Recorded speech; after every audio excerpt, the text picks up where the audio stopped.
భారతదేశ రాజకీయ చరిత్రలో అమూల్యమైన వ్యక్తిత్వం, సౌమ్యతకు ప్రతీకగా నిలిచిన మన్మోహన్ సింగ్ మృతి దేశాన్ని విషాదంలో ముంచింది. ఆయన భారత ఆర్థిక రంగానికి చేసిన సేవలు, 1991 ఆర్థిక సంస్కరణల అమలులో కీలక పాత్ర పోషించడం ఎంతో మందికి ప్రేరణగా నిలిచింది.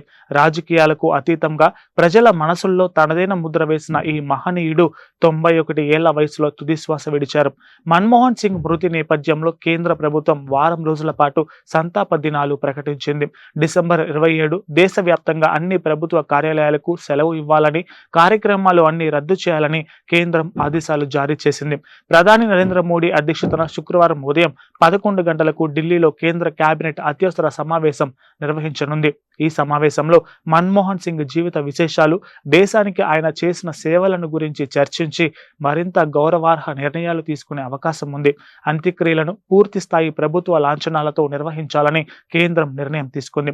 ఢిల్లీలోని రాష్ట్రీయ ఘాట్ వద్ద ఆయన అంతిమ యాత్రకు ఏర్పాట్లు జరుగుతున్నాయి. దేశవ్యాప్తంగా నేతలు, సామాన్యులు ఆయనకు నివాళులు అర్పించేందుకు ఢిల్లీ చేరుకుంటున్నారు. రాజకీయ విభేదాలకు అతీతంగా దేశమంతా ఆయన సేవలను ప్రశంసిస్తోంది.